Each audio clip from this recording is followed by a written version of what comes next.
ច្រឡំមែនច្រឡំថាគេបនតាខិនតើបានឡានម៉ូតូច្រើនយ៉ាងនេះណាតាមការពិតទៅមិនមែនទេបងប្អូនទាំងអស់គ្នាគាត់ជ្រុលដៃដូចជាខ្ញុំចឹងឯងចេញពីវត្តមកចូលបុកលហុងផ្លុកតែម្ដងអូថ្ងៃនេះពុកម៉ែបងប្អូនទៅច្រើនមែនទែនហើយពុកម៉ែបងប្អូនខ្លះទៀតក៏ទៅហួសសិនទៅខាងភ្នំដាភ្នំរៃសិនណាហើយបានមកវិញហើយប៉ុន្តែពុកម៉ែបងប្អូនខ្លះទៀតគាត់ចូលតែម្ដងហើយពុកម៉ែបងប្អូនខ្លះទៀតគឺគាត់អត់ចូលទេទុកឡាននៅខាងក្រៅសួរចេញវិញព្រោះថាចូលហើយមិនងាយបានចេញទេគឺថាស្ទះណែនតែនតាប់តែម្ដងបងប្អូន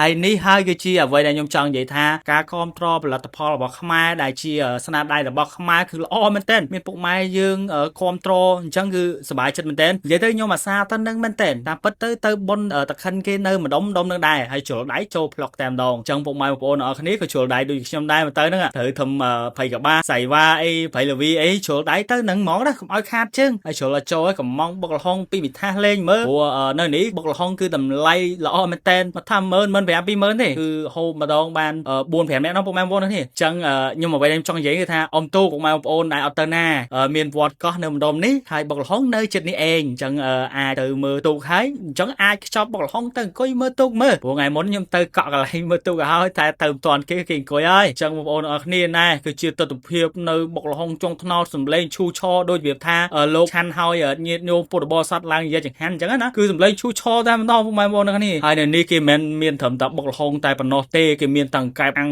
ទាំងចក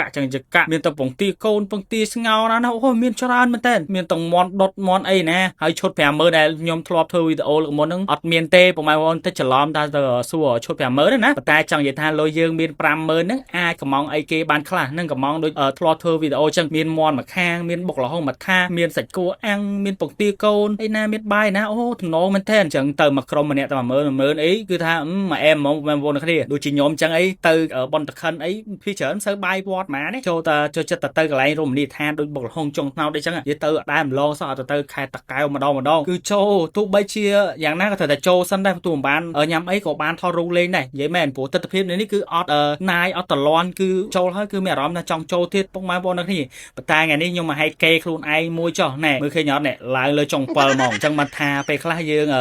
អាចធ្វើអ្វីដែលគិតមិនដល់យើងបង7ទៅញ៉ាំ7សិនដោយសារនៅ7គឺនៅទៀបដែរទេពុកម៉ែបងប្អូនកុំធ្វើសម្រាប់តាមខ្ញុំអីដោយសារតែខ្ញុំទៅពេលហ្នឹងអត់ទាន់មានភ្ញៀវទៅច្រើនទេទៅយើងព្រលឹមដែរទេវីដេអូនេះវីដេអូបាយធ្លាយមួយដែរនិយាយទៅអញ្ចឹងបងប្អូនដែលនៅពិធីបុណ្យអុំទូកខាងមុខហ្នឹងដែរអត់ដឹងទៅណាទៅបុកលហុងចុងថ្នោតទៅហើយកន្លែងគេក៏មានធំទលាដែរពុកម៉ែបងប្អូនអញ្ចឹងពុកម៉ែបងប្អូនដែលទៅដែរមិនដែលបានកន្លែងអង្គុយអាចរងចាំបន្តិចណាពេលខ្លះពុកម៉ែបងប្អូនយើងទៅមុនគាត់ញ៉ាំហើយគាត់ប្រញាប់ទៅដែរព្រោះដោយសារគេគាត់ដឹងថានេះភ្ញៀវច្រើនដែរណាពេលខ្លះបានមកអត់បានញ៉ាំស្ដាយណាតែចាំតិចទៅពុកម៉ែបងប្អូនទាំងគ្នាធម្មតាទេពុកម៉ែបងប្អូនហើយកន្លែងដែលមានពុកម៉ែបងប្អូនគ្រប់ត្រច្រើនគឺអូច្រើនណាស់គឺឡានដាក់ដល់ក្រៅនិយាយទៅកន្លែងម៉ូតូវិញគេថាចតអូពេញកន្លែងចំណតឡានតែម្ដងសូម្បីម៉ូតូខ្ញុំដាក់ក្រៅដែរទេនិយាយមែនហើយបងប្អូនពេលខ្លះឆ្ងល់ថាខ្ញុំមិនអាសាទៅនឹងម៉េះហើយទៅណាឆ្ងាយបើនៅនឹងនៅចិត្តពេញដែរហ្នឹងព្រោះធ្វើការនៅពេញពេលថ្ងៃតនេឡើងជិះម៉ូតូមកជុំភាសាភ្នំសូអីចឹងទៅហើយក៏ហួសជ្រុលដៃមកបុកលហុងចុងថ្នោតចឹងទៅដោយសារគេទី1គឺបរិយាកាសគឺអត់ចំណាយហើយទី2គឺតម្លៃធូរថ្លៃមែនទែនពេលខ្លះមានតែ20000ចាក់សាំងអស់2លីត្រសល់លុយម៉ាហ្នឹងគឺបុកលហុងអីមួយចានទេទាំងទៅពុកម៉ែបងប្អូននេះអញ្ចឹងបានថាកន្លែងដែលមានទេសភាពស្រស់ស្អាតកន្លែងដែលយើងអាចញ៉ាំអីអង្គុយរីឡេកអស់តិចគឺទៅហ្នឹងហើយទាំងគេនឹងខ្ញុំពុកម៉ែបងប្អូននេះអញ្ចឹងអរគុណសម្រាប់ការទស្សនាវីដេអូពូនេះខ្មៅណែបើអ៊ំទុកទៅណាទៅហ្នឹងជួបខ្ញុំទៅហ្នឹងឯងក្មួយៗសាប់